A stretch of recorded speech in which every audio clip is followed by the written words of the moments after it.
Welcome to Breadcrumbs. This is the prophetic journal of a girl who's more than happy to eat the crumbs off the master's table.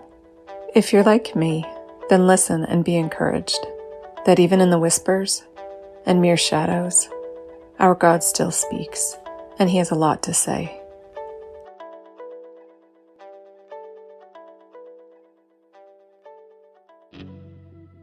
I saw two of the most interesting things last night that seemed to be the most unlikely pairing. The first was the silhouette of a chimney sweep. Not a child like Oliver Twist, but an older gentleman with awkward proportions. He had a big pot belly and a double chin and was goofy looking.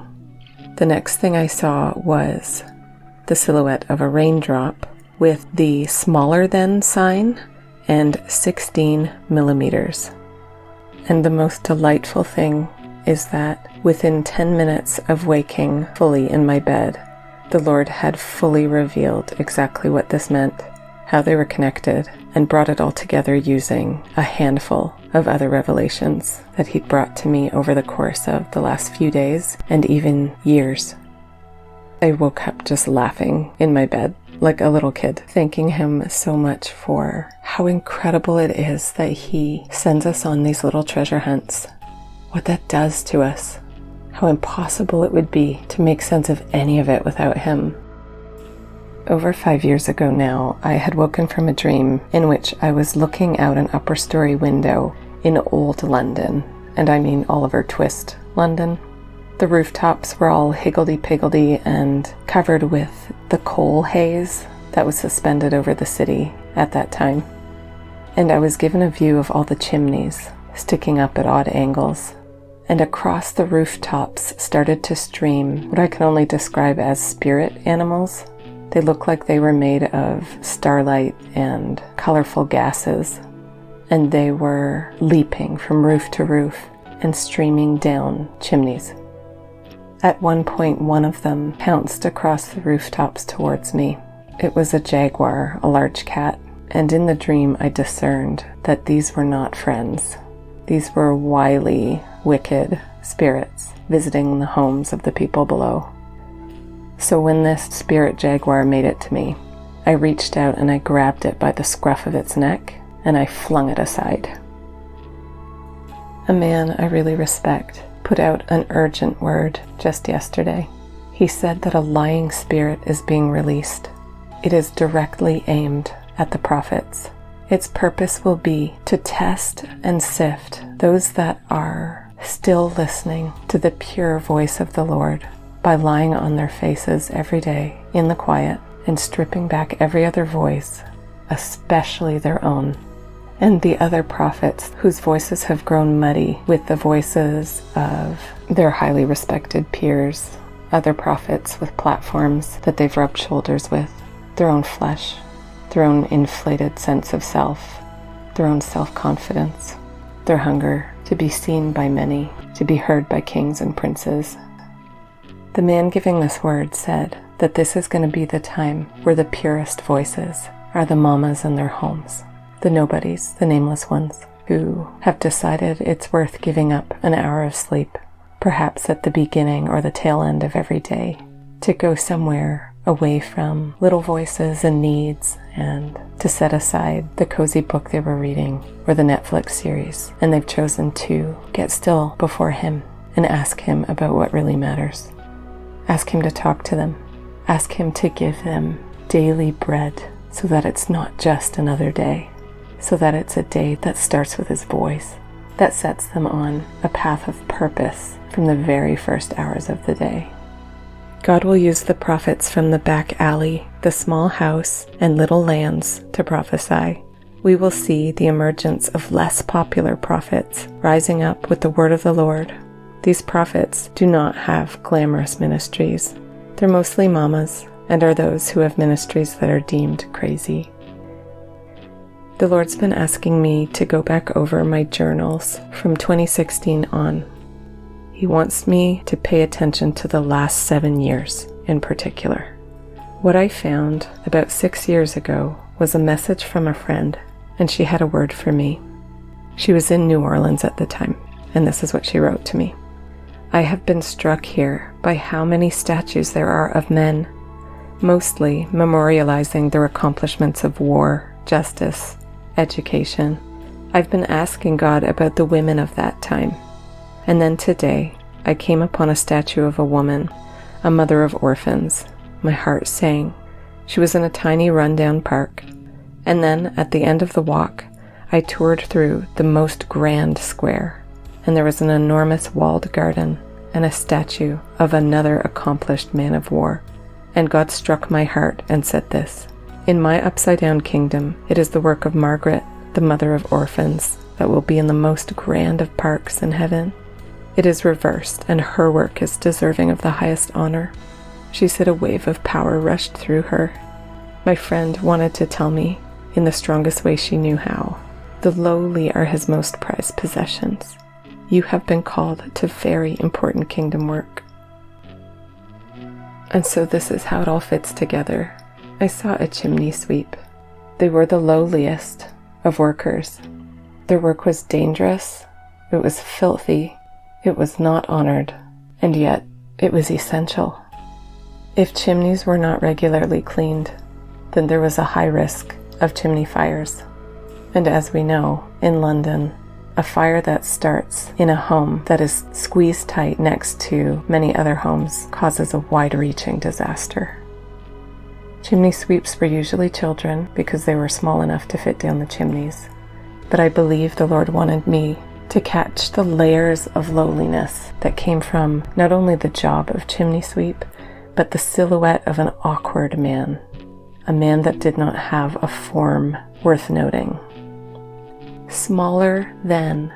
I came across an old dream. It was from December of last year. It's just so fascinating because it was literally about that smaller than sign. This is what I wrote. A group of warrior kids from olden times were walking about their hometowns, and suddenly I could see all the towns laid out like I was seeing a map from above. Each of the fortress towns was a different shape. The one that was connected to me was very small, and it was in the shape of a primitive letter C, kind of like the smaller than shape.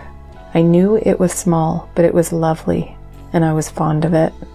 There was a wealthier boy whose fortress was long and divided into 3 sections, building off each other. I walked through the gates of that fancy town. It looks very wealthy. There's a university campus that's expansive and vast and green with many buildings. People of every kind were milling around there doing many activities. I sensed it was a spiritual campus, and for a moment I felt compelled to enroll, but something felt off. I don't know. To me, this speaks again of the purity of smallness, of hiddenness. Something happens when we are thrust out of obscurity into notoriety. We become disconnected from the pure voice of God, and we become far more aware of the voice of the people around us. And bit by bit, we begin to cater to them until pretty soon the voice that we're speaking is the voice of the people and not the voice of God at all. Better to stay small. When I woke up, I asked my husband if 16 millimeters meant anything to him, and without a pause he said, it's the most standard size of socket that you use to repair cars. Cars are what he knows, so it makes sense that that was top of mind. Standard size, that stuck with me. When I googled 16 millimeters, this is what popped up. 16 millimeter film is a historically popular and economical gauge of film. It is generally used for low-budget motion pictures. It existed as a popular amateur or home movie-making format for several decades. Can you see it? The Lord is speaking of the lowly ones. Smaller than 16 millimeters. Less than standard. Lower than standard. The amateurs. And as for the water drop, well, that is, without a doubt, the Holy Spirit. The Lord is calling to you, mamas, to you, men and women, who just live quiet lives, who get up in the morning and know that you will be serving a very small group of people in the most unseen and humble ways, but who know that in the kingdom everything matters. You are the ones, perhaps like me, who identify with the one who is given the least talents by the master, but who used them with everything they had. And it pleased him. There are times that you really struggle with how invisible you are. Struggle to see how anything you offer him matters. It's like you're laboring in a tight space with rudimentary tools covered in the mess of your efforts, and nobody knows. He does. He sees the one who comes to him in secret, and you will be rewarded. Another friend of mine actually reminded me of another way that 16 millimeters shows up. I should have known myself because I'm an amateur photographer, but lenses that are 16 millimeters or below are considered to be wide-angle lenses. They're the lenses of choice for people who like to photograph the stars. And the reason is because those lenses take in the widest angle of visibility. They can allow an entire scene to still remain in focus. Other lenses don't do that.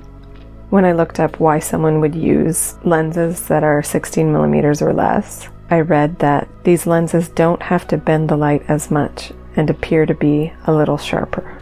Technically, these lenses are those that have a wider field of view than what the human eye can see. I was really struck by that. The Lord seems to be pointing out that those who stay small, who aren't polluted by the pull of fame or 1,000 different voices, they can see farther and wider and sharper than other people. The enemy knows what fame can do. Not always, but certainly the pressure increases in direct proportion to fame to tailor your field of focus to the humans around you until your focus gets smaller and smaller and smaller and the edges get blurred and less sharp.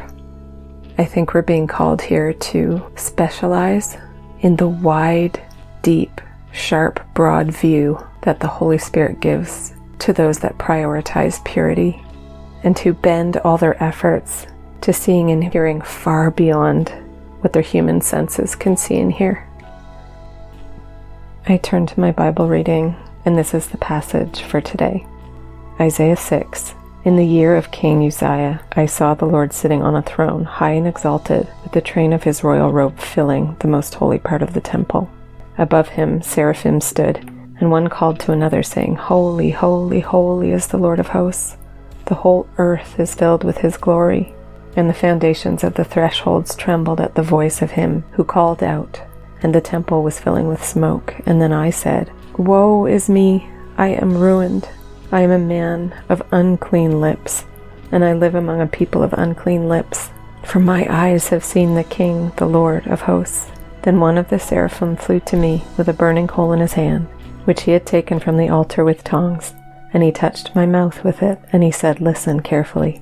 This has touched your lips. Your wickedness is taken away, and your sin atoned for and forgiven.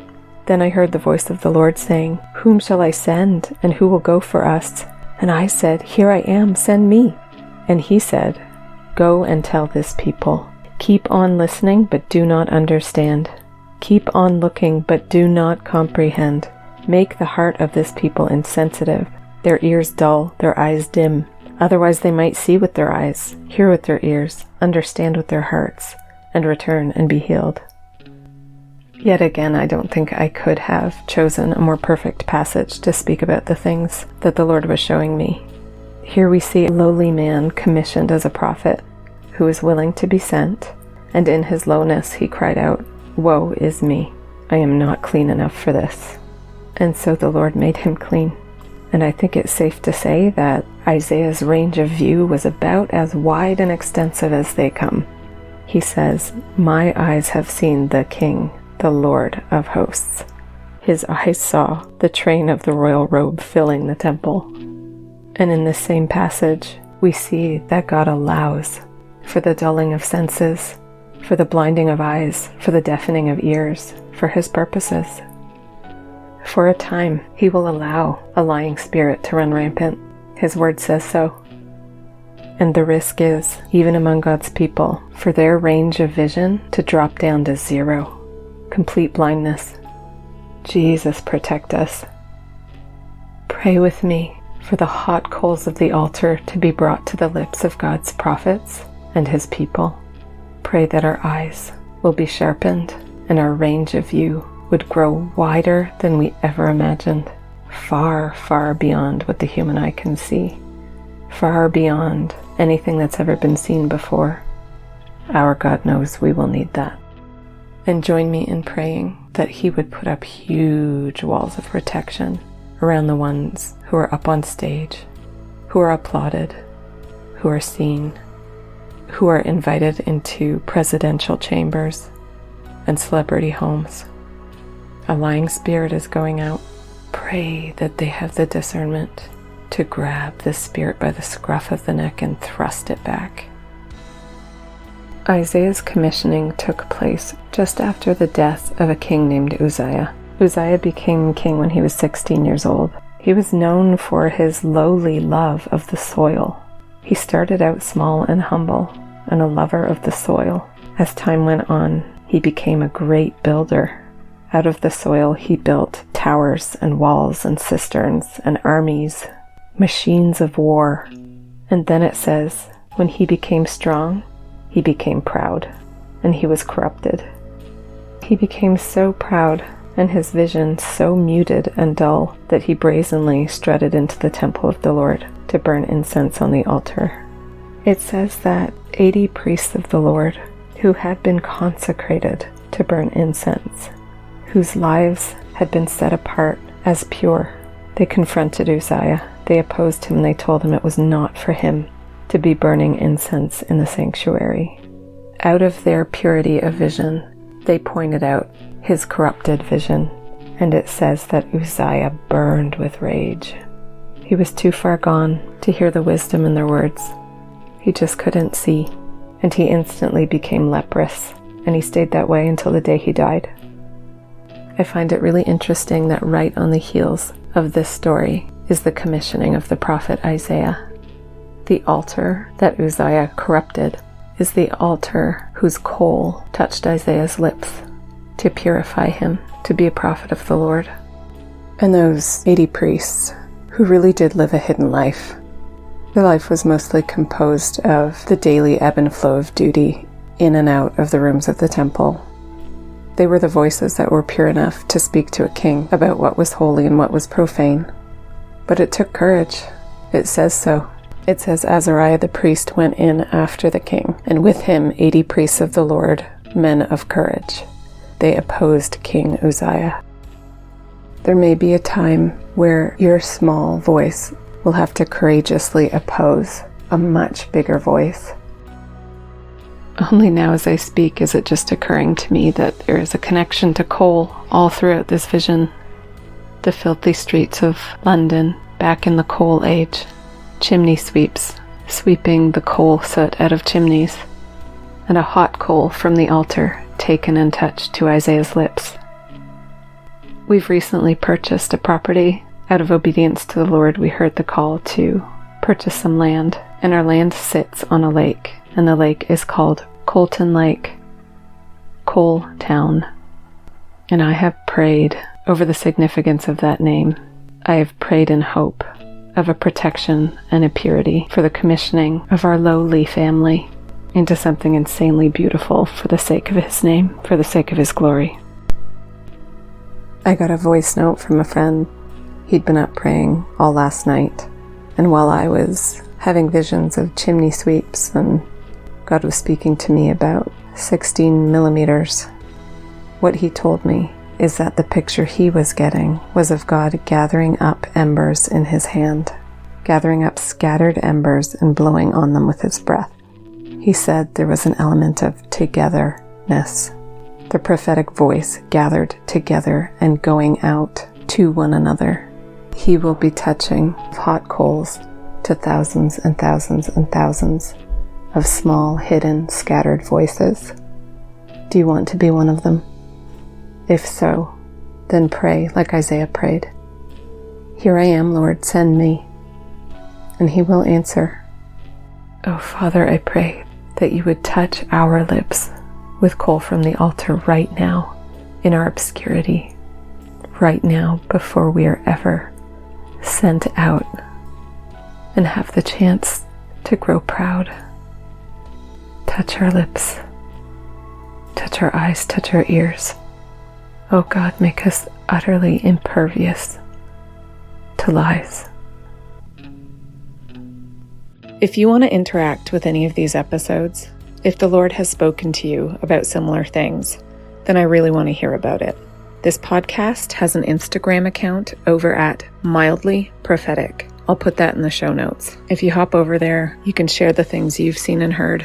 You can ask me questions. Basically, you can add your breadcrumbs to mine. And if we gather them all up, then what a feast it'll be.